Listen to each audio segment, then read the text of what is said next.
বর্তমানে আমাদের সমাজে একটা ট্রেন্ড হয়ে গেছে যে সুগার ড্যাডি কিংবা সুগার গার্ল নামে একটা জিনিস শব্দ আমরা দেখতে পাই। তো সেটা আসলে মূলত কি? এখন ভাই সেটা আসলে সঠিক কোনো বিশ্লেষণ নাই, সঠিক কোনো ব্যাখ্যা নাই অনেকের কাছেই। আর আমার কাছে তো নাই, সেটা আমি নিজেও বলেই ফেললাম।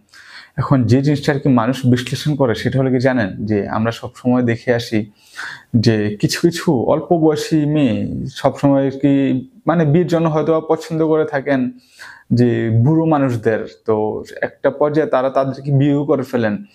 বিয়ে করার পর তারা যখন সমাজে আসেন জনসম্মুখে তখন তারা বলেন যে, "আমি তো এই মানুষটার মনটাকে দেখে বিয়ে করছি, টাকা-পয়সা দেখে না।" এখন আমরা যদি আমাদের সোশ্যাল মিডিয়াতে একটু তাকাই তাহলে দেখবেন সানবিবাই তনি তিনি বিয়ে করছেন মোটামুটি একজন বয়স্ক বেটাকেই, বয়স্ক পুরুষকেই। তারপর টম ইমাম, মিষ্টি ইমাম তারও একটা কাপল জুটি। তারপর যে মতিঝিল আইডিয়াল স্কুল অ্যান্ড কলেজের সেখানেও দেখলাম যে খন্দকার মোস্তাক এবং মেয়েটার নাম আমার আসলে মনে নাই। তো এই ধরনের নিউজগুলো আমরা প্রায় সময় দেখি। সোশ্যাল মিডিয়াতে নিউজ না তাদের কাপল ভিডিও, ব্লগ ভিডিওগুলো আমরা দেখি। সেটাতে আমাদের সমস্যা নাই। কিন্তু মেয়েগুলো যদি বলে যে, "ভাই আমরা আসলে তার মনটাকে দেখেই বিয়ে করছি।" এখন সেখানে একটা প্রশ্ন কাজ করে আমার না আমার মনে হয় যারা আমরা আছি অনলাইনে থাকি, সোশ্যাল মিডিয়াতে থাকি প্রত্যেকের মনেই একটা প্রশ্ন জাগে। আসলে তারা কি সবসময় পয়সাওয়ালা ধনীদের এই মনটা দেখে বিয়ে করে নাকি গরিবদেরকে করে? তো এমন তো কখনো দেখি না কোনো গরিবকে তারা বিয়ে করতে। তাহলে সেটা তারা কেন করে না? আমার ঠিক মাথায় আসে না। এখন পয়সাওয়ালা ধনীরাই কি মন থেকে কাউকে ভালোবাসতে পারে? গরিবরা পারে না? যদি সেটা নাই বা পারে, তাহলে তারা কেন বারবার ধনীদেরকেই টার্গেট করে? হ্যাঁ, ঠিক আছে পয়সাওয়ালা তো পয়সাওয়ালা, ধনী গরিব আর কি? এখন তারা হয়তো সবসময় চিন্তা করে যে আমি একটা ভালো লাইফ লিড করার জন্য আমার আসলে অনেক টাকা পয়সার দরকার হবে।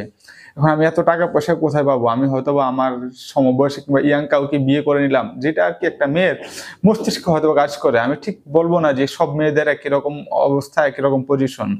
ক্ষেত্র বিশেষ গুটি কয়েক। এখন গুটি কয়েক মেয়ের জন্য যে পুরো মেয়ে জাতিটাই একই ধরনের সেটা আসলে বলাটা একদমই ভুল হবে। সে ধরনের ভুল আমি করতে চাচ্ছি না। তো যে গুটি কয়েক মেয়ে আরকি এই কাজটা করেন তো তাদের কাছে আমার আসলে একটা প্রশ্ন।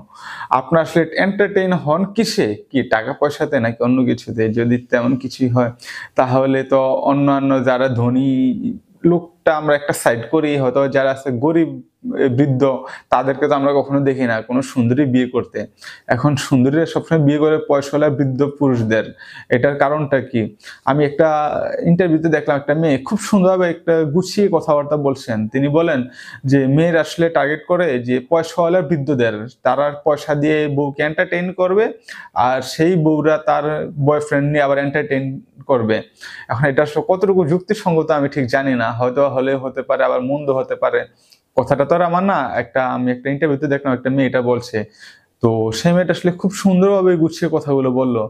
যে মেয়েটা আসলে প্রতিটি কথায় আপনার লজিক খুঁজে পাবেন। শুধু একটা মন্দ কথা তিনি বলেনি।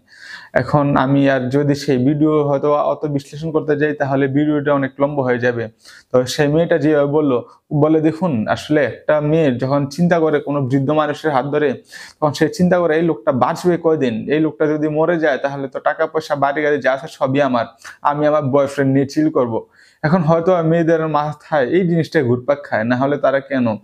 যে একটা অল্প বয়সী একটা মেয়ে বৃদ্ধ মানুষের সাথে জীবন কাটাতে চাইবে। নিশ্চয়ই একটা না একটা উদ্দেশ্য তো অবশ্যই আছে। উদ্দেশ্য ছাড়া তো আসলে কেউ কোনো গন্তব্যতে পৌঁছায় না। আপনি যখন রাস্তায় হাঁটবেন নিশ্চয়ই আপনার একটা গন্তব্য থাকে যে আপনি এই রাস্তা ধরে কত দূর যাবেন। আপনি কি আমি কি আমাদের সবার ক্ষেত্রে একই রকম অবস্থা।